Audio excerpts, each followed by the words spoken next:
তো যাক, এগুলা নিয়ে আপনার যাদের এজ মোটামুটি 2-3 বছরও আছে, বুঝছেন, তারা এগুলা নিয়ে চিন্তা করার কোনো কারণ নেই।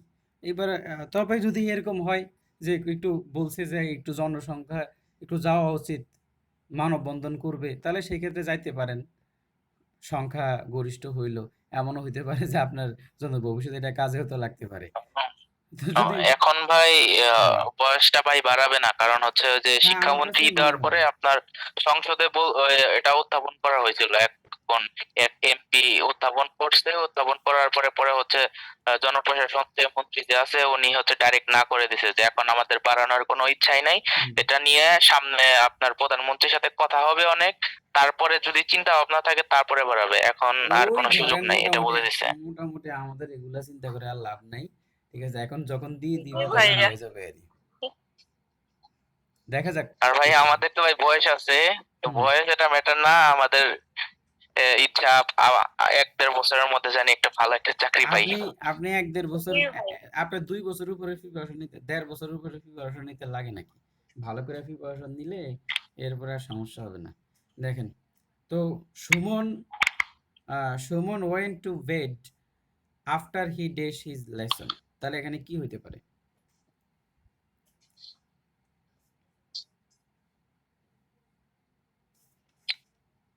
Had learn, had learned. Had learn, হ্যাঁ। এক আচ্ছা। নাম্বারটা, এক নাম্বার। জি ভাই, এ হুম, নাম্বার। এই নম্বরে হেড লার্ন। কারণ হচ্ছে এই রুলসটা তো আপনারা সবাই জানেন যে আফটারের, জি ভাই, এটা ভুল হয় না, এই রুল। হ্যাঁ, এই রুলস এগুলো তো ছোটবেলা থেকেই জানে। আফটার মানি পরে, মনে রাখেন। আফটার আফটার মানি পরে তো তারপর হইলে ফার্স্ট পারফেক্ট। এটা মনে রাখবেন। আমার মানে আপনার এইভাবে মনে রাখতে পারলে আপনাদের একটু সুবিধা হবে, যে ভুলে মানে কনফিউশন ভাই হবে প্রেজেন্ট না। আর টেন্সের। বিফোরের আগে, হ্যাঁ, বিফোরের বিফোরে আগে পাস্ট। বুঝবে, এদিক হলো আপনার ফার্স্ট ইনডিফিনিট। আচ্ছা, যাই হোক, এটা আপনারা জানেন। তাহলে এখানে হ্যাড লার্নড। আচ্ছা, এবার এরপরটা দেখেন, যে he days before he was put in prison, তাহলে এখন কি হইতে পারে? Had been tortured. Had been tortured, তাহলে এখানে হ্যাড টর্চার্ড হইলো না কেন? নিচে হ্যাড ডি নেই, টর্চার্ড ভাই। নিচে ডি তো আছে, নিচের দিকে খেয়াল করেন। হ্যাড বিন টর্চার্ড আর হলো হ্যাড টর্চার্ড, দুইটাই আছে। ভাই হ্যাড বিনই হবে, ওই যে ওয়াজ পুট আছে না, ওটা প্যাসিভ সেন্সে আছে। হ্যাঁ, ঠিক আছে। আর অপশনে যেখানে ছিল, এটা বাংলাদেশ মেরিন একাডেমিতে আসছে, সিইউতে আসছে, ওখানে কিন্তু আমার মতো এমন ঘুরায় নাই। মানে ওরা হেড টর্চার দেয় নাই, বুঝছেন? ওরা হেড টর্চার দেয় নাই, কিন্তু আমি অপশনে হেড টর্চার দিয়ে দিছি। মানে দেখলাম যে আপনারা ফেসিভ ভাবে চিন্তা করতে হবে। ঠিক আছে, যে হ্যাড বিন তো আর, ভাই এই প্যাসিভটা হ্যাঁ, নিয়ে একটু বুঝায়েন, খেলা, হ্যাঁ, ভালোই আচ্ছা, সমস্যা বলতেছি হইতেছে এটা নিয়ে। বলতেছি খেলাটা আরো জমে যাইতো যদি এইটা আমি, যদি আমি ডি, ভার্বের পরে যদি, এই অপশনটা, হ্যাঁ, এই ওটা অপশনটা দেখ। যদি আমি আরো আগে দিয়ে দিতাম একদম প্রথমে, বুঝছেন? এই যে হেড টর্চার যেটা, এটা প্রথমে যদি আইনা দিতাম, একদম খেলা গরম হয়ে যেত, বুঝছেন? মানে শুরুতেই পায়েই ধম করে দাগাই দিতেন। মানে অনেকে এরকম না করে ভাই, পরীক্ষার আমি হলে। হ্যাঁ, এরকম হয়। আমি যেগুলা শোনেন, এটা ভাই ওয়াজ দেখার আমি পরে যেগুলা আর ওইখানে চাই মানে আমি হেড যেগুলা পিনের বলি, ওইখানে চাই নাই, যে আমি ওয়াজের যেগুলো, পরে যে পুট হ্যাঁ, আছে ওটা দেখি নাই। আমি যেগুলা বলি এগুলা কিন্তু হ্যাঁ, আমি নিজে করি, এই জন্য আমি বলতেছি, বুঝছেন? আমার তো ভুল হয় বেশি, আমি জানি আমার প্রচুর পরীক্ষা দিতে হবে, যে ফিটুতে ভর্তি হওয়ার কারণ এখানে যে আমি মানে আপনার ওই যে অনেক কিছু দেখলে, মানে আপনাদের এখানে সামনে বসে বসে মানে ওদিক সেদিক কথা বলি, কিন্তু প্রশ্নপত্র ফাইলে যখন দেখি যায় হ্যাঁ এগুলো রুলস তো সব কমন কমন, ঠিক আছে, তখন এই কম টাইমে উড়াধুরা দাগাই। ঠিক আছে, এই আমার আমার কখনো এরকম হয় না যে আমার মানে সময়ের জন্য দাগাইতে পারি না, বিষয়টা এমন হয় না। আমার সমস্যা হয় আমি দ্রুত দাগাইতে যেয়ে ভুল করি, বুঝছেন? যে আমার কাছে মনে হয় যে এনাফ টাইম আছে, ঠিক আছে, কিন্তু এনাফ টাইম, কিন্তু আমি যে মানে প্রথম থেকে খুব স্পিডে আগাই, তো এই জন্য আমার ভুল হয়। ঠিক আছে, এখন আমার এই একটা সমস্যা, এইটা নিয়ে আমি তো কাজ করতে চাচ্ছি আর কি। তো দেখেন, যে অনেক মানুষ বলে না যে সময়ের জন্য দিতে পারে না, কিন্তু আমার এরকম হয় না।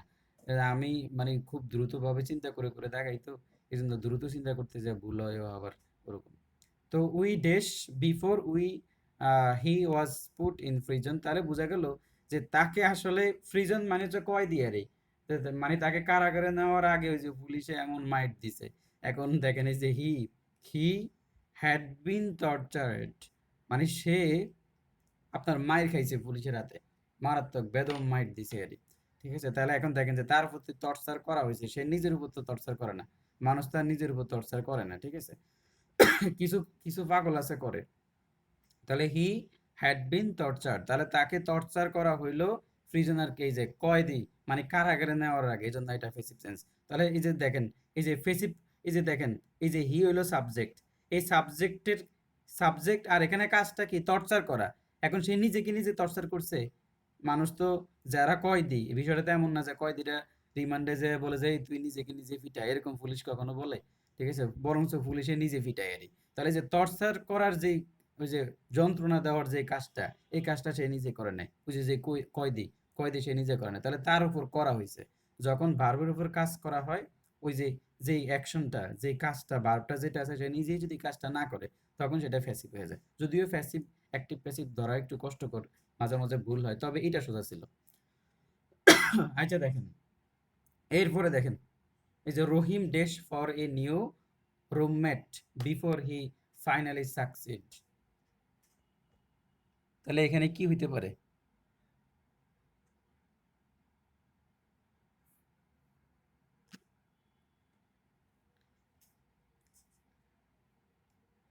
আপনাদের কিন্তু, যারা আপনারা আগে পড়ে আসেন, আপনাদের কিন্তু অনেক উপকার হয় যে আপনি একটা টপিক পড়ে আসছেন, ওখান থেকে আমি প্রশ্নগুলো নিয়ে নিয়ে আসতেছি। তাহলে আপনি বুঝতেছেন যে বাসায় আপনার পড়াটা কতটুকু ইফেক্টিভ হচ্ছে। ঠিক আছে, মানে এটা আপনাদের জন্য, বা জুম মিটিংটা যারা আপনারা ফোরে অ্যাটেন্ড করেন, মানে পইরা। ঠিক আছে, আমাদের এটা কিন্তু খুব এক্সক্লুসিভ একটা সিস্টেম বলতে পারেন, যে আপনি আগে নিজে অ্যাটেন্ড করবেন, অ্যাটেন্ড করে ভুল করবেন, এরপরে আবার সঠিকটা আবার যাইনেও নেবেন। ঠিক আছে, একদম পুরো সাইন্টিফিক উপায়, যে আপনি যে কোনো কিছু প্রশ্ন করবেন ব্রেনকে, ব্রেন বিট করবে, এরপর আপনি আবার সঠিকটা জানতেছেন ব্যাখ্যা সহকারে। ঠিক আছে, তো এইভাবেও যদি ইংলিশ না শিখতে পারেন, তাহলে এবার গোল্লাই যাবে সব, মানে কেউ যদি এখানে শিখতে ব্যর্থ হয়।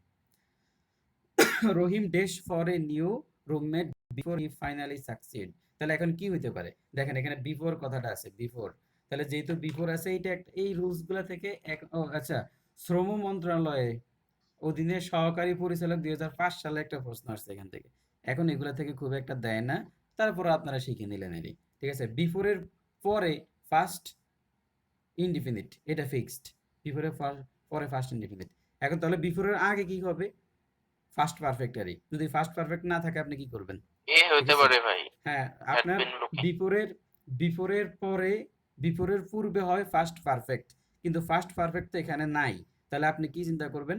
দেখেন, Rahim dash for a new roommate, Rahim দীর্ঘদিন, মানে রহিম দীর্ঘদিন ধরে, মানে অতীতে কোনো একটা কাজ, অতীতে কোনো দুইটা কাজের মধ্যে, অতীতে দুইটা কাজের মধ্যে একটা কাজ দীর্ঘ সময় ধরে চলতেছিল। দেখেন, ফার্স্ট পারফেক্ট আর ফার্স্ট ইনডিফিনিটের মধ্যে একটা পার্থক্য আছে। অতীতে দুইটা কাজ, যেটা আগে ঘটছে সেটা ফার্স্ট পারফেক্ট, যেটা পরে ঘটছে সেটা ফার্স্ট ইনডিফিনিট। আর অতীতে দুইটা কাজের মধ্যে যে কাজটা অতীতে দীর্ঘ সময় ধরে চলতেই ছিল, ওইটাকে বলে ফার্স্ট পারফেক্ট কন্টিনিউয়াস টেন্স। তাহলে রহিম, সে একটা ভদ্র রুমমেট, মানে বহুদিন ধরে খুঁজছিল। ঠিক আছে, তাহলে এই জন্য হবে হ্যাড বিন লুকিং, মানে সে আপনার অতীতে দীর্ঘ সময় ধরে, ফর এ নিউ রুমমেট, মানে অনেকটা সময় ধরে সে রুমমেট খুঁজছিল। ফর হি ফাইনালি সাকসিড, তারপর সে ফাইনালি সে একজনকে পাইলো। তাহলে বোঝা গেল যে বিফোরের পূর্বে ফার্স্ট পারফেক্ট হয়েছে, ফার্স্ট পারফেক্ট কন্টিনিউয়াস টেন্স। আর এটা কারণ হচ্ছে অতীতে এই কাজটা দীর্ঘ সময় ধরে চলছিল। তাহলে আমরা রুলসটা এইভাবে লিখতে পারি, ফার্স্ট পারফেক্ট কন্টিনিউয়াস আস প্লাস হচ্ছে আপনার before, before plus first indefinite.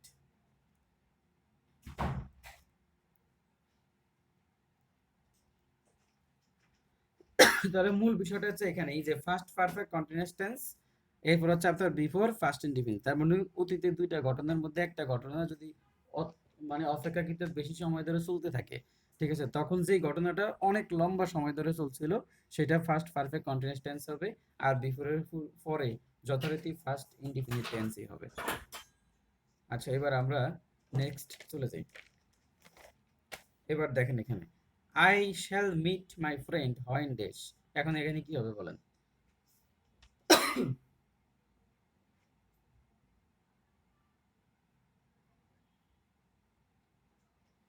চেষ্টা করেন।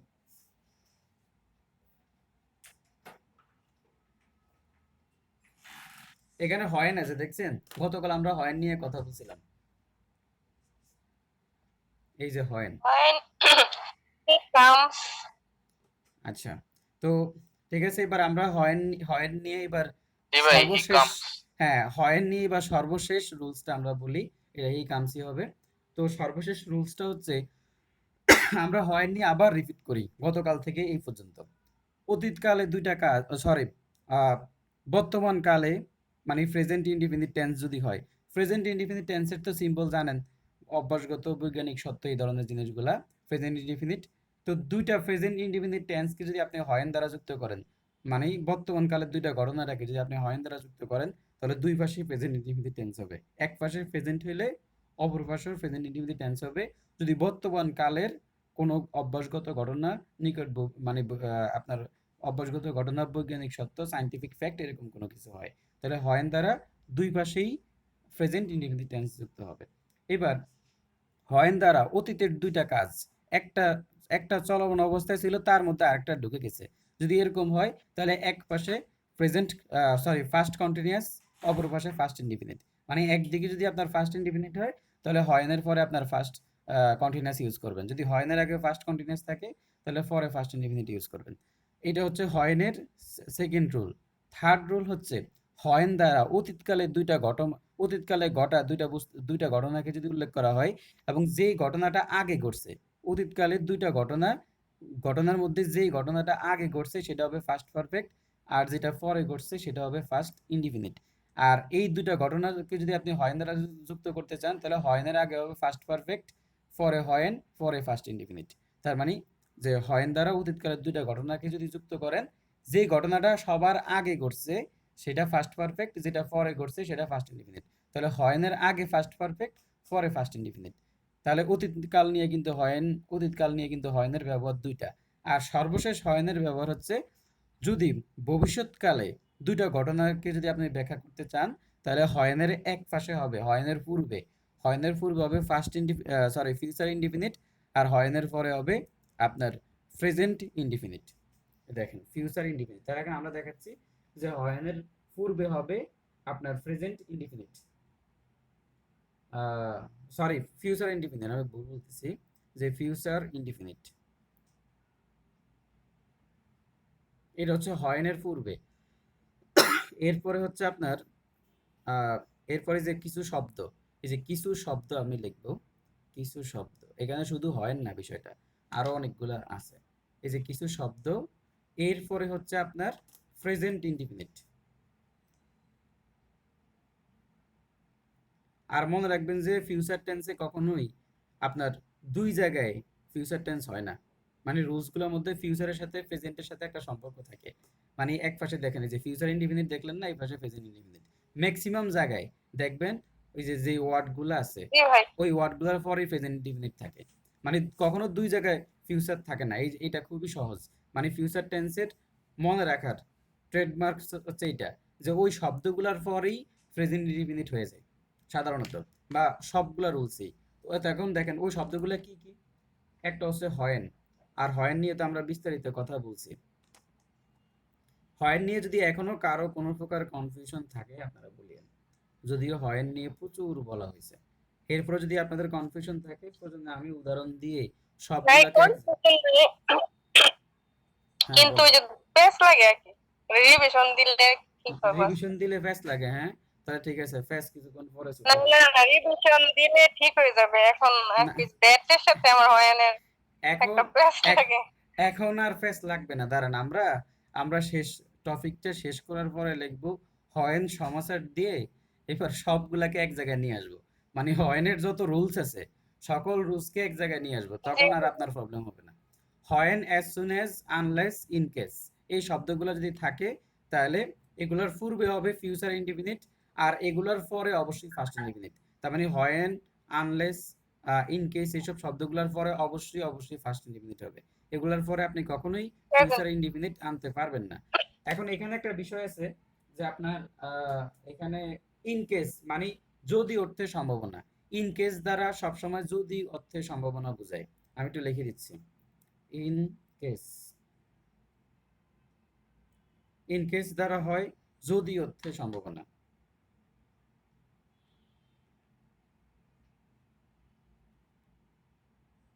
ওই যে বলো না, ইন কেস যদি এটা না হয় এরকম, মানে সম্ভাবনার কথা বোঝানো হয়। আর আনলেস দ্বারা হয়, আনলেস হচ্ছে তো আপনার যদি না, যদি না এটা না হয় এরকম, যদি না অর্থে। তাহলে আনলেস বসে যদি না অর্থে, আর ইন কেস বসে যদি অর্থে সম্ভাবনা, যে এই কাজটা যদি মানে সম্ভব হয়। আর আনলেস নেগেটিভ অর্থ দেয়, যে যদি না এটা না হয় এরকম। তাহলে ফিউচার ইনডিফিনিট এই সকল শব্দ, এই যে উপরের শব্দগুলা, কিছু শব্দ মানে উপরের গুলা, আর প্রেজেন্ট ইনডিফিনিট। তাহলে এখন দেখেন যে I shall meet my friend when, এরপর হবে প্রেজেন্ট ইনডিফিনিট, কারণ হয়েনের আগে ফিউচার ইনডিফিনিট আছে। তাহলে কেমনে বুঝবেন হয়েনের আগে ফিউচার ইনডিফিনিট আছে? এই জন্য আমাকে এখানে ফার্স্ট প্রেজেন্ট ইনডিফিনিট এখানে ইউজ করতে হবে, হি কামস। তাহলে এই জন্য এটাই। এবার এখানে দেখেন অ্যাজ সুন অ্যাজ, দেখেন এই যে অ্যাজ সুন অ্যাজ দেখছেন, এই অ্যাজ সুন অ্যাজ ইউজ হয়েছে। এরপরে এই যে দেখেন প্রেজেন্ট ইনডিফিনিট টেন্স ইউজ হয়েছে, শি অ্যারাইভস। আমি বললাম যে as soon as, unless, in case যেখানেই থাকুক, এদের পরে অবশ্যই যে যে টেন্সটা হবে সেটা অবশ্যই প্রেজেন্ট ইনডিফিনিট টেন্স হবে। এই যে দেখেন অ্যাজ সুন অ্যাজ এর পরে প্রেজেন্ট ইনডিফিনিট, এরপরে একটা কমা দিতে হবে। সাধারণত ক্লোজ মার্কার গুলো যদি বাক্যের শুরুতে আসে তাহলে এখানে কমা দিতে হয়। আপনি যেমন এটা একটা সিম্পল সেন্টেন্স না, এই যে এইটা যে লিখলাম আমরা, এই পুরোটা একটা সিম্পল সেন্টেন্স না। এই যে হোয়েন হি কামস, এটা সিম্পল সেন্টেন্স, এটা কমপ্লেক্স সেন্টেন্স। আচ্ছা তাহলে এখন আচ্ছা এগুলো নিয়ে পরে যাবো, এটা মানে সোজা কথা এটা সিম্পল সেন্টেন্স না। তাহলে এখন এর পরবর্তীতে যে জিনিসগুলো আছে, যা বা এইটাও একটা সিম্পল সেন্টেন্স না, কারণ দুইটা ভার্ব ইউজ হচ্ছে, দুইটা অংশ আছে এখানে। এই যে হি অ্যারাইভস ইন ঢাকা, এই একটা অংশ আছে, আর এখানে আরেকটা অংশ আসবে। তাহলে যেহেতু এটা দুইটা সিম্পল সেন্টেন্স না, এগুলো হচ্ছে ক্লোজ মার্কার। তাহলে ক্লোজ মার্কার বাক্যের শুরুতে আসলে পরবর্তী যে ক্লোজটা আপনি লিখবেন তার আগে কমা দিতে হবে। এই কমাটা যদি না দেন এটা আপনার ভুল হয়ে যাবে। মানে এই জায়গায় আপনি কমা না দিলে আপনার নাম্বার কাটা যাবে। এখন দেখেন অ্যাজ সুন অ্যাজ এর পরে আপনি প্রেজেন্ট ইনডিফিনিট ইউজ করে ফেলছেন। তাহলে এখন আপনি কি ফিউচার ইনডিফিনিট খুঁজে বের করেন। তো ফিউচার ইনডিফিনিট কোথায় আছে? এটা কোনটা মনে হবে? হ্যাঁ, এবার ফিউচার ইনডিফিনিট খুঁজে বের করবেন। এখন হি will give reception, he will give reception, এটা কি ফিউচার ইনডিফিনিট টেন্সের গঠনের মধ্যে আছে? মানে স্ট্রাকচারটা সঠিক কিনা? দেখেন ফিউচার ইনডিফিনিট তো আমি একটু আপনাদেরকে হেল্প করি, এটা বাদ যাবে, কারণ হ্যাজ রিসিপশন তো হবেই না। ফিউচার ইনডিফিনিটে তো আপনার হ্যাজ বসে না। তারপরে এখন আপনার এখানে তিন জায়গায় উইল আছে, এখানে আছে, এখানে আছে, এখানে আছে, যে উইল বি গিভ রিসিপশন। তো উইল বি গিভ রিসিপশন এইটাও হয় না, ঠিক আছে? না ভাই এটা কোন হ্যাঁ, এটা তো কোনোভাবেই হচ্ছে না। উইল বির পরে আবার আবার এখানে আবার গিভেন, মানে গিভেন হইলে আবার ঠিক ছিল। তাহলে এইটা আপনার হয় না। এখন হলো এই দুইটার মধ্যে চিন্তা করেন যে কোনটা হইতে পারে। এ নাম্বার থেকে হবে। A number, he will give reception এই আর হি উইল বি গিভেন হ্যাঁ। রিসিপশন। এই নাম্বারই তো হয় ভাই। আচ্ছা এখন আপনারা না ভাই হুম, এখন আপনারা এই দুইটা সেন্স দিচ্ছে। এখন আপনারা এই দুইটা সেন্টেন্সের মধ্যে স্ট্রাকচারগত কি পরিবর্তন লক্ষ্য করতেছেন বলেন? ওই দুইটা তো আগেই কাটা। এটা ফেসিভ তাই না? নিচেরটা জি ভাই। ফেসিভ আর উপরেরটা হচ্ছে আপনার অ্যাক্টিভ। এখন এবার আপনি তো বুঝলেন যে প্রেজেন্ট ইনডিফিনিট, সরি এটা হলো আপনার ফিউচার ইনডিফিনিটেড অ্যাক্টিভ সেন্টেন্স স্ট্রাকচার, এটা হচ্ছে ফিউচার ইনডিফিনিটের ফেসিভ স্ট্রাকচার। এখন আপনি বাক্যের দিকে খেয়াল করেন, বাক্যের অর্থের দিকে খেয়াল করেন। আপনি ফেসিভ নেবেন নাকি অ্যাক্টিভ নেবেন সেটা তো এখানে বুঝবেন না, বুঝবেন সেন্টেন্সের মিনিং এর উপর।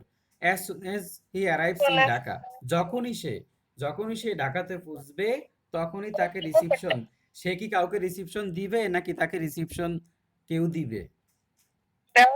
জি ভাই তাকে দেওয়া হবে ভাই। তাকে উষ্ণ এই অভ্যর্থনা নাম্বারটা দেওয়া হবে, ডি নাম্বার, এটা সি ফেসিভ। নাম্বার হবে। হ্যাঁ, এই যে সি নাম্বারটা, এটা ফেসিভ টেন্স হবে, মানে সে ঢাকাতে পৌঁছা মাত্র তাকে ওয়েলকাম জানাবে, ঠিক আছে?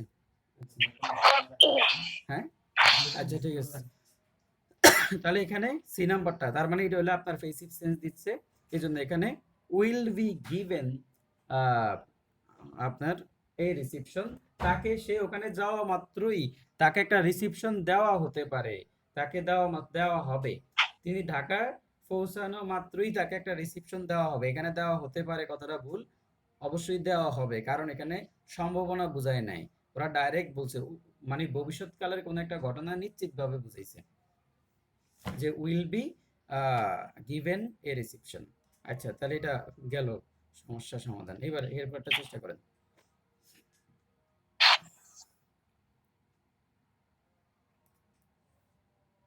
আপনারা বুঝছেন? মানে যারা আরো যারা আছে আপনাদের প্রশ্ন থাকলে বলতে হবে। রওমা আপু বুঝতেছেন? এটা এ নাম্বারটা।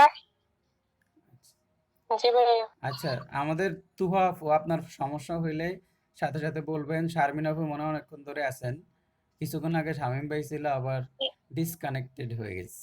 তো যাই হোক, যে আপনারা জি যারাই ভাই এ লাইনে নাম্বার থাকবেন, হবে ভাই। প্রবলেম হইলে টুমরো। সাথে সাথে বলবেন। ওই ডেশ ডিনার টুগেদার টুমোরো, এখন কি হইতে পারে এখানে? We will have dinner together tomorrow. হ্যাঁ, উই উইল হ্যাভ, এই যে দেখেন, সাধারণত সাধারণত টুগেদার যদি থাকে, together, next time, day, month, এগুলো যদি থাকে তাহলে, সরি টুগেদার না তো টুমোরো, Tomorrow. টুমোরো যদি থাকে, ঠিক আছে, টুমোরো, তারপর হচ্ছে আপনার next time, day, month, year, এই ধরনের শব্দগুলো যদি থাকে সেটা ফিউচার ইনডিফিনিট টেন্স হয়, এগুলো আপনারা জানেন। আমি কিন্তু এখানে একটা রুলস, আপনি মাস্টার বই দেখলে দেখবেন যে আমি কোনো রুলস বাদ দিইনি এই পর্যন্ত, সকল রুলস, যেগুলা সোজা ওগুলাতে কম টাইম দিছি, যেগুলা জটিল ওগুলাতে বেশি টাইম দিছি, এবং রুলসের মধ্যে দেখবেন যেগুলা কঠিন কঠিন রুলস, সরি রুলসের মধ্যে কঠিন কঠিন উদাহরণগুলো আমরা নিয়ে আসছি এখানে। তো এই জন্য আপনারা আপনারা কেউ যদি মানে এই যে আমাদের যে সেশনটা, আমি এখানে বা আমিও যখন কোচিং এ ক্লাস মেনটেন করতাম, তখন আমি চিন্তা করতাম যে সবার দিকে আমার একটা দৃষ্টি থাকতো। কিরকম দৃষ্টি? যে অনেকে আছে খুব ভালো, যেমন চট্টগ্রামের খাস্তগিরি বলেন, বা এখানে আরেকটা আছে যে খাস্তগিরি হলো মেয়েরা, মানে ওখানে সব মেয়েরা পড়ে, আর এদিকে আরেকটা হচ্ছে আপনার চট্টগ্রামে যারা আছে ওরা চিনবে, আর এখানে হচ্ছে আপনার কলেজিয়েট, খুব ভালো। তো এই ধরনের ফুলাফান গুলো ওরা মানে টপ পারি, বোর্ডের টপ টপ স্কুল, টপ রেজাল্টের মধ্যে থাকে। তো ওরা যখন কোচিং এ থাকতো তখন তো ওদের সামনে লেকচার দিতে হতো, এখন ওরা তো অনেক বেশি অ্যাডভান্স। আবার শহরে আবার কিছু এমপিওভুক্ত বা প্রাইভেট কিছু ফুলাফান যারা খুব একটা ভালো টালো পারে না, ওরাও আবার ক্লাসে থাকতো, তাহলে দেখেন এই জায়গায় ক্লাস মেনটেন করা ডিফিকাল্ট। কারণ আমি যদি সহজ জিনিসগুলা দেই, তাহলে আবার যারা ভালো স্টুডেন্ট ওরা আবার আশাহত হবে, ওরা 1 ঘন্টা এখানে কি শিখবে আমার থেকে, এবার ওরা আমার বিরুদ্ধে চলে যাবে। আবার যারা আপনার যারা আবার ওরা ভালো, ওদেরকে মেনটেন করে যদি আমি লেকচার দেই, তাহলে আবার ওদেরও প্রবলেম হয়ে যাবে। মানে ছোট যারা একটু কম বুঝে, ওরা আবার আমার নামে যে অভিযোগ দিবে যে স্যারের ক্লাস তো আমরা কিছুই বুঝি না, তার মানে মধুর সমস্যা। তো এই জন্য আমি একটা ফরম্যাট অ্যাপ্লাই করতাম, যে আমি যে কোনো একটা টপিক বেসিক থেকে বলার চেষ্টা করতাম, যাতে যারা অ্যাডভান্স ওরা আরো বেশি অ্যাডভান্স হয়, মানে ওদের চিন্তা শক্তি একটু অন্যরকম হয়ে যাবে, মানে তারা বুঝবে যে রিয়েল বিষয়টা বুঝতেছে। আর যারা যারা ধরেন যে বেসিকটা নাই, ওরা আরো বেশি উপকৃত হচ্ছে। তার মানে এই জন্য আমি বলতাম যে মানে মোটামুটি একটা লেকচার যখন দিতাম কোচিং এ, তখন ধরেন যে আমি যে 1 ঘন্টা টাইমটা এখানে দিতাম, এই 1 ঘন্টার মধ্যে সবাই যাতে কিছু না কিছু শিখে যাইতে পারে, ঠিক আছে, যারা অ্যাডভান্স তাদের জন্য একটা অপরচুনিটি থাকতো, যাদের আবার বেসিকটা একটু উইক তাদেরকে আবার উঠানোর চেষ্টা করতাম। তো সব মিলে হচ্ছে যে আমরা সেই জিনিসটা এখানে অ্যাপ্লাই করি, কারণ আমরা এখানে বলতে পারি যে আপনারা অনেক আছে ইংলিশ ব্যাকগ্রাউন্ডের না, ঠিক আছে, বা ইংলিশের সাথে খুব একটা পরিচিত না, তাহলে এখন আমি যদি শুধুমাত্র কঠিন কঠিন রুলস গুলো আলোচনা করি, তাহলে তারা তারা আশাতে হবে। এই জন্য দেখবেন যে কঠিন টপিক আসলে আমি অনেক বেশি পরিমাণে একটা বারবার বলি। আর যারা আপনার একটু অ্যাডভান্স, তারা আবার দেখবেন যে অনেক কিছু প্রশ্ন আপনি এনে পারতেছেন না, মানে যারা আবার অ্যাডভান্স, তারাও দেখবেন যে আপনার এখান থেকে কিছু কিছু জায়গা আপনি ধরা খেয়ে গেছেন। তার মানে জটিল কোনো টপিক থাকলে মনে করবেন যে এটা আপনার জন্য আনা, যারা অ্যাডভান্স মনে করতেছেন। আর আর একই সোজা জিনিসটাকে যখন আমি অনেকবার বলবো, তাহলে মনে করবেন যে বেসিক থেকে যখন বলবো, তাহলে মনে করবেন যে এখানে আরো যারা আছে সবাইকে সমন্বয় করে আমাদের আগাইতে হবে। আচ্ছা যাই হোক, তাহলে এটা আপনারা বুঝছেন যে tomorrow, next time, day, month, year, এই শব্দগুলো যদি থাকে সেটা প্রেজেন্ট ফিউচার ইনডিফিনিট টেন্স হবে। তো সেক্ষেত্রে আমাদের উইল হ্যাভ, তো আমরা জানি যে শ্যাল উইল বা মডাল অক্সিলারি পরে ভার্বের বেস ফর্ম হয়, মডাল অক্সিলারি পরে ভার্বের বেস ফর্ম হয়, হ্যাভ হচ্ছে এখানে বেস ফর্ম।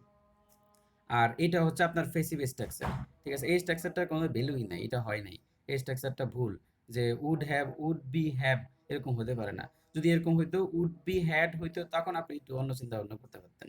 তো যাই হোক, যে এখানে হ্যাভ আর উইল হ্যাভ হ্যাড, এটা তো এখানে সেন্টেন্সের সাথে যায় না, কারণ হচ্ছে এটা অ্যাক্টিভ ভয়েস, এটা অ্যাক্টিভ সেন্টেন্স, মানে অ্যাক্টিভ সেন্টেন্স তো আর এটা হবে না। তাহলে এখানে দেখা গেল যে we dash dinner together tomorrow. আচ্ছা, আমরা যখন ফেসিভ অ্যাক্টিভ টু ফেসিভ নিয়ে আলোচনা করব, তখন আমাদের অ্যাক্টিভ পেসিভ নিয়ে আরো ভালো একটা সম্যক ধারণা হবে।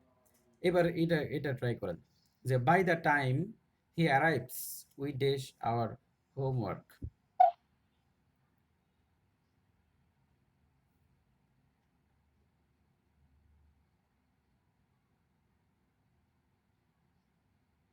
উইল ফিনিশ হতে পারে ভাই।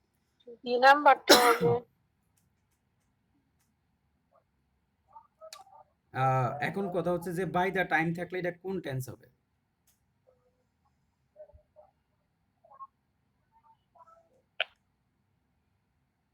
বাই দ্য টাইম যদি থাকে, ফিউচারের ইঙ্গিত দেয় ভাই। হ্যাঁ ফিউচার এখন কোন টেন্স? ভাই ডি নাম্বার, হ্যাঁ এখানে ফিউচার পাস্ট। হ্যাঁ ফিউচার পারফেক্ট টেন্স। তাহলে এখানে শব্দ আছে, কিছু শব্দ আছে বাই প্লাস টাইম, মনে রাখবেন by plus time, by plus time এটা যদি হয় এটা ফিউচার ইনডিফিনিট, ফিউচার পারফেক্ট হয়, মানে একদম শর্টকাটে আর ফিউচার পারফেক্ট। তাহলে বাই প্লাস টাইম আছে এখানে। তাহলে এখন দেখেন যে by this time, by time year month, by then, next যদি থাকে, নেক্সট প্লাস মান্থ, হ্যাঁ সময়, এগুলো থাকলে তো সাধারণত বাই দ্বারাই হয়। বাই এরপরে দেন, এই যে দেখেন বাই এর পরে দেন একটা আছে।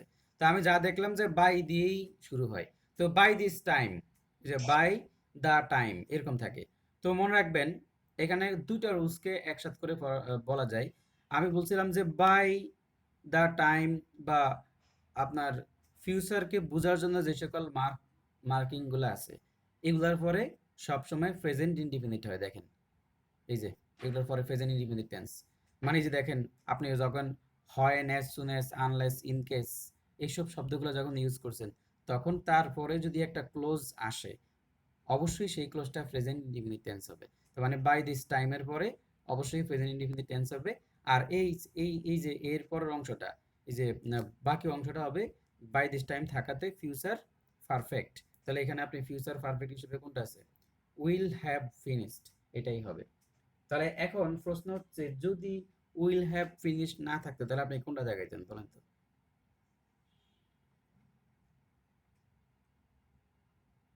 Will finish. হ্যাঁ এটা ঠিক আছে। যে জি ভাই, উইল আপনি ফিনিশ। যদি এখানে রুলসটা, আমি দুটো রুলসকে একত্রিত করে করে বলতেছি, বাই দিস টাইমের পরে অবশ্যই প্রেজেন্ট ইনডিফিনিট টেন্স হবে, মনে রাখবেন বাই দিস টাইমের পরে অবশ্যই প্রেজেন্ট ইনডিফিনিট টেন্স হবে। আর অপর অংশ যেটা হবে সেটা প্রেজেন্ট ইনডিফিনিট টেন্স হতে পারে, সেটা ফিউচার ইনডিফিনিট টেন্স হতে পারে, ফিউচার পারফেক্ট টেন্স হতে পারে, এমনকি ফিউচার পারফেক্ট কন্টিনিউয়াস টেন্স হতে পারে।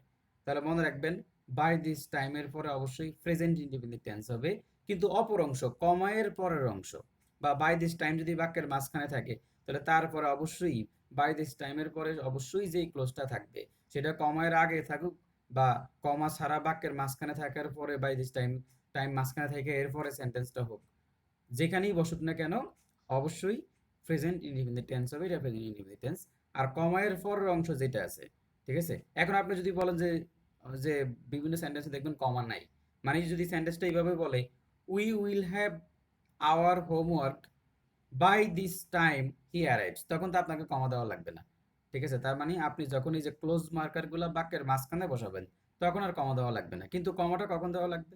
যদি এটা বাক্যের শুরুতে নিয়ে আসেন, তখন এখানে মাঝখানে কমা দিয়ে পরবর্তী ক্লোজটা শুরু করবেন। তো যেখানেই বাই দিস টাইম থাকুক অবশ্যই তারপরে প্রেজেন্ট ইনডিফিনিট, আর অপর অংশটা ফিউচার ইনডিফিনিট হতে পারে, ফিউচার পারফেক্ট হতে পারে, ফিউচার পারফেক্ট কন্টিনিউয়াস টেন্স হতে পারে, কিন্তু কখনোই ফিউচার কন্টিনিউয়াস টেন্স হবে না, এটা মাথায় রাখিয়ে। তো হি উইল হ্যাভ ফিনিশড হতে পারে এখানে, আর নয়তোবা উইল ফিনিশ, দুইটার যে কোনো একটা দিলেও হবে। মানে দুইটার মধ্যে আপনি উইল হ্যাভ ফিনিশ দেওয়াটাই ভালো, ঠিক আছে? কিন্তু যদি এটা না থাকে তখন আপনি উইল ফিনিশ দিতে পারবেন, ঠিক আছে? কারণ বাই দিস টাইম সরাসরি আবার আপনার ফিউচার পারফেক্ট টেন্সের ইন্ডিকেটর। কিন্তু আপনার যদি অপশনে ফিউচার পারফেক্টটা না থাকে তখন আপনি ফিউচার ইনডিফিনিট টেন্স দিতে পারবেন। ফিউচার ইনডিফিনিট টেন্সও যদি না থাকে ফিউচার পারফেক্ট কন্টিনিউয়াস টেন্স দিতে পারবেন। আচ্ছা, যাই হোক। তো এবার দেখেন যে by the time next month the government dash resigned, তাহলে এখানে কি হতে পারে?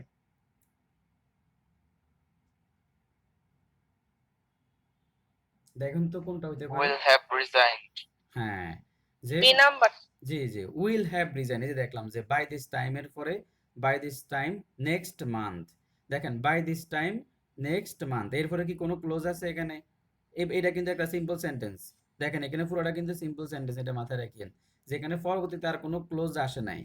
বাই দিস টাইমের পরে যদি কোনো একটা ক্লোজ বসতো তাহলে আপনি প্রেজেন্ট ইনডিফিনিট টেন্স আনতে পারতেন, কিন্তু যদি এখানে ক্লোজ বসে না তাহলে আপনি এখানে আনার দরকার কি? এটা একটা simple sentence, the government resigned. তাহলে এখন দেখেন যে বাই দিস টাইমের পরে যদি ক্লোজ থাকে সেই ক্লোজটা প্রেজেন্ট ইনডিফিনিট টেন্স হবে, কিন্তু পরবর্তী যেটা থাকবে যে দ্য গভর্নমেন্ট রিজাইন্ড, তাহলে এই যে এখন এখানে কি হবে যে আপনার উইল হ্যাভ রিজাইন্ড। আচ্ছা, তাহলে এখন এখানে উইল হ্যাভ রিজাইন্ড, তাহলে বোঝা গেল যে বাই দিস টাইম থাকলে সেটা future perfect tense, future perfect টেন্সের গঠন অনুসরণ করা হইলো। তবে বাই দিস টাইমের পর যদি কোনো একটা ক্লোজ থাকে সেই ক্লোজটাকে অবশ্যই আপনি প্রেজেন্ট ইনডিফিনিট টেন্স আনতে হবে, ঠিক আছে? এখানে এটা ছাড়া কোনো ছাড় নাই আপনাকে, যদি ক্লোজটা থাকে। আর যদি ক্লোজটা না থাকে তাহলে তার কোনো সমস্যা নেই, কিন্তু বাই দিস টাইম কোনো একটা বাক্যে যদি থাকে সেটা অবশ্যই ফিউচার পারফেক্ট টেন্স হবে। এবারে এরপরে দেখেন by the time I get to Khulna, দেখছেন এই যে দেখেন বাই দ্য টাইম আছে, আর এখানে পরবর্তীতে এখানে যেমন একটা ক্লোজ ছিল না, এখানে নেক্সট মান্থ দিয়ে দিছে, এটা তো ক্লোজ না, ঠিক আছে? কিন্তু এখানে একটা ক্লোজ আছে বাই দিস টাইমের পরে। এই জন্য দেখেন যে ক্লোজ থাকার কারণে এই ক্লোজটাকে আমরা প্রেজেন্ট ইনডিপেন্ডেন্ট টেন্সের গঠন অনুসরণ করছে, যে বাই দ্য টাইম এরপর হচ্ছে আপনার প্রেজেন্ট ইনডিপেন্ডেন্ট টেন্সের গঠন অনুসরণ করছে। এই যে I get to Khulna this evening, এরপরে এবার সেকেন্ড ক্লোজটা শুরু হবে। তো এখন এই যে সেকেন্ড যে অংশটা, এই অংশটা আপনি ফিউচার ইনডিফিনিট অথবা ফিউচার পারফেক্ট অথবা future perfect continuous tense use করতে হবে। এখন বলেন কোনটা হইতে পারে?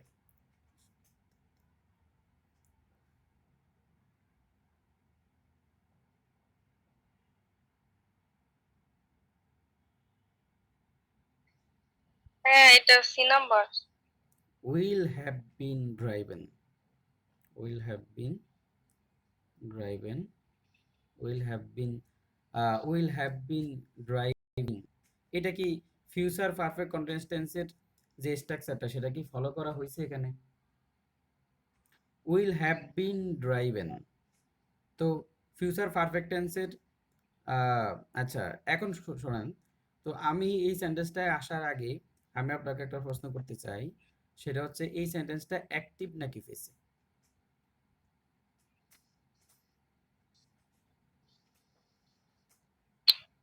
I dash more than 300 times. By the time I get to Khulna this evening, আমি আই মানে নো খুলনা দ্যাট। পৌঁছানোর মাত্রই আমি অতিক্রম করব মোর দেন 300 মাইলস।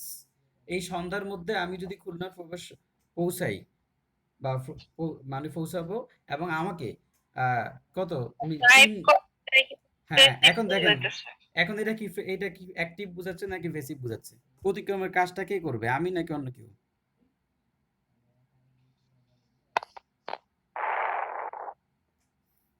মানে এই দুটো নিজেই তো। হ্যাঁ নিজেই বলবে। তাহলে সি নাম্বার কি হওয়ার পসিবল আছে? এই যে হ্যাভ বিন ড্রাইভেন, মানে বিন বিন দুইটা, এটাও বি3 এটাও বি3। তো সাধারণত এটা তো প্যাসিভের স্ট্রাকচারে আছে, এটা তো প্যাসিভ না, আমাদের সেন্টেন্সটা হচ্ছে অ্যাক্টিভ। তাহলে অ্যাক্টিভ কোনটা? এটা এই যে উইল হ্যাভ, অ্যাক্টিভের স্ট্রাকচার কি? Subject plus shall have will have, এরপরে been, subject plus shall have been will have been, এরপরে ভার্ব প্লাস আইএনজি। এটা হচ্ছে আপনার ফিউচার পারফেক্ট কন্টিনিউয়াস টেন্সের স্ট্রাকচার। হ্যাঁ, ফিউচার পারফেক্ট। ফিউচার নিয়ে একটা পড়া হয় না। হ্যাঁ, এটার এমনকি এটার স্ট্রাকচারটা আমরা ভুলে যাই। কন্টিনিউয়াস যদি হয় হ্যাঁ, বুঝলি। Subject plus will have been, তারপর হচ্ছে আপনার শ্যাল হ্যাভ বিন, শ্যাল আর have continuous will been, be ভার্বের সাথে হ্যাঁ, ING plus verb plus ING. এই হলো, এটা হচ্ছে আপনার ফিউচার পারফেক্ট কন্টিনিউয়াস। কিন্তু এটাকে দেখতে মনে হয় যেন পেসিভ এরকম স্ট্রাকচার মনে হয়, মানে হঠাৎ করে হুম। মনে হয়, কারণ এটা বড়, তো স্ট্রাকচারটা অনেক বড়। সাধারণত পেসিভের স্ট্রাকচার গুলো যে বড় দিনের হয়। হ্যাঁ, ওই বিন টিন থাকাতে একটু সমস্যা হয়ে যায়। তো আমরা টেন্স যখন আমরা তো এখন তো টেন্স আলোচনা হ্যাঁ, আমরা তো এখন তো টেন্সের তো আলোচনা করতেছি। একদিন একটা কাজ করব, জি বুঝছেন? ভাই। একদিন একটা কাজ করব, সেটা হচ্ছে টেন্স গুলা যেগুলো আছে এসএসসির যে গ্রামার থেকে টেন্সের স্ট্রাকচার গুলা দেখি, একদিন সবগুলো একসাথে নিয়ে আসব, বুঝছেন? ওইটা সুন্দর হবে। পেসিভ অ্যাক্টিভ পেসিভ যখন আমরা করব, তখন ওখানে আনা যাবে। আচ্ছা, যাই হোক, এবার এরপরটা দেখেন।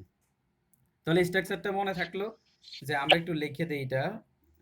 আপনার শুরুতে হবে, তাহলে এই স্ট্রাকচারটা কিভাবে লেখা যায়?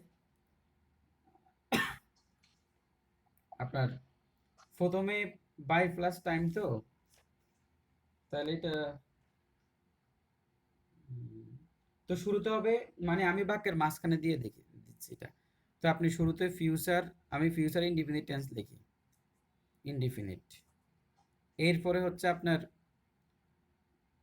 না না এটা, হ্যাঁ, ফিউচার ইনডিফিনিট হতে পারবে, ফিউচার ফিউচার পারফেক্ট হতে পারফেক্ট। পারবে, পারফেক্ট। আর হচ্ছে আপনার ফিউচার পারফেক্ট কন্টিনিউয়াস। এই যে একটু সংক্ষেপে লিখতেছি, ফিউচার পারফেক্ট কন্টিনিউয়াস। এগুলার পরে হবে বাই দ্য টাইম। এই যে by the time, by the time থাকবে। আর এই বাই দ্য টাইমের পরেই আপনি অবশ্যই প্রেজেন্ট ইনডিফিনিট টেন্সের স্ট্রাকচার ফলো করতে হবে। এই জায়গায় কোনো ছাড় নাই। তাহলে বোঝা গেল, বাই দিস টাইমের পরে প্রেজেন্ট ইনডিফিনিট টেন্সের স্ট্রাকচার ফলো করতে হবে, আর বাই দিস টাইমের পূর্বে future indefinite, future perfect continuous tense follow করতে হবে। এখন আপনি যদি আমাকে বলেন, আপনি এখন খেয়াল করেন যে, কিন্তু বাই দিস টাইমটা যদি শুরুতে আসে, এই যে দেখেন শুরুর পরেই আমি বলছি বাই দিস টাইম, এর পরেই প্রেজেন্ট ইনডিফিনিট। দেখেন যদি বাক্যের শুরুতে আসে, তাহলে বাই দিস টাইমের পরেই প্রেজেন্ট ইনডিফিনিট, কমা বাকি অংশটা কি ফিউচার ইনডিফিনিট অথবা ফিউচার পারফেক্ট অথবা ফিউচার পারফেক্ট কন্টিনিউয়াস, যে কোনো একটা ফলো করতে পারবেন। একই জিনিস কিন্তু আপনাদেরকে বারবার বলতেছি, যাতে ভুল না হয়। দেখেন, ড্যাশ ফ্রেন্ড ড্যাশ, এখন কি হতে পারে এখানে, my friend dash be before, sorry এটা বিফোর, আর একটু অ্যাপটা বড় ওইদিকে চলে গেছে। My friend dash before I come, তাহলে কি হতে পারে এখানে? আমাদের কিছুক্ষণের মধ্যে লাইনটা কেটে যাবে মনে হয়।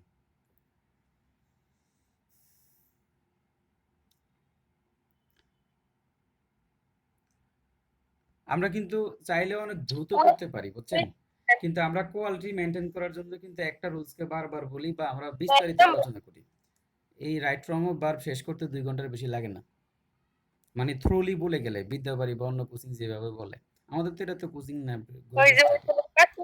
করে মনে থাকে না আর হ্যাঁ, কি। এই জন্যই 2 দিন পরে মনে থাকে। ঠিক আছে। আমাদের, আমি জানি যে আমাদের এই যে ক্লাসগুলা, মানে আমাদের যে মিটিংগুলা, এগুলা রেকর্ড দেখা অনেক ধৈর্যের ব্যাপার। যে কেউ যদি রেকর্ড দেখে, উইল হ্যাভ হতে পারে ভাই। বুঝছেন? হ্যাঁ, যে কেউ যদি রেকর্ড দেখে ওর কাছে কষ্ট লাগবে। কিন্তু কেউ যদি লাইভ জি। আসে, তাহলে তার কাছে কষ্ট লাগবে না। কারণ হচ্ছে এখানে 2 ঘন্টা আপনি বসলে, 2 ঘন্টা আপনি এগুলা বাসায় যেয়ে জাস্ট 2-3 মিনিট দেখলেই হবে। মানে আপনি গ্রুপ স্টাডিতে যা পড়তেছেন, এটা বাসায় অল্প কিছুক্ষণ দেখলে হয়ে যাবে। এটাকে আপনার বাসায় এত পড়া লাগবে না। বুঝছেন? আমরা পড়াটা এখানেই শেষ করার জি ভাই, চেষ্টা করি। আগে পড়লে অনেক ভালো হয়। হ্যাঁ, কিন্তু যারা আপনার রেকর্ড দেখে, তাদের জন্য আমরা দুঃখিত। কিন্তু কিছু করার নাই। ঠিক আছে? কারণ আমরা যদি থ্রোলি বলে যাই, তাহলে আমাদের এই জুম মিটিং এর দরকার কি? মাস্টার গ্রামার তো সবার কাছে আছে। হুম। দেখেন তাহলে my friend dash before I come, তাহলে বিফোরের আগে কি হবে? বিফোরের পূর্বে, উইল হ্যাভ। হ্যাঁ, বিফোরের পূর্বে উইল হ্যাভ। আপনার ফার্স্ট পারফেক্ট। তাহলে বিফোরের পূর্বেই যে এখানে লিখলাম, যে বিফোরের পূর্বে হচ্ছে আচ্ছা, সরি। দেওয়া হ্যাঁ, তো। আমি তো আরেকটা জায়গায় হ্যাঁ, আমি কথাটা ঠিকই বলছি। কিন্তু এখানে দেখতে হবে যে, বিফোর আছে এখানে, তাই না? হ্যাঁ, বিফোরের পরে আই ফিউচার কাম। পারফেক্ট। তাহলে এখন হবে কি ফিউচার পারফেক্টের যে রুলস যেগুলো আসবে, ও আচ্ছা এগুলোর মধ্যে একটু ইয়ে হয়ে মানে আমি ওই যে আগের যেই চিন্তাগুলা করছিলাম আরে, তাহলে এখন যে আপনার ভবিষ্যৎকালে দুইটি কাজ যদি বিপদ দ্বারা যুক্ত হয়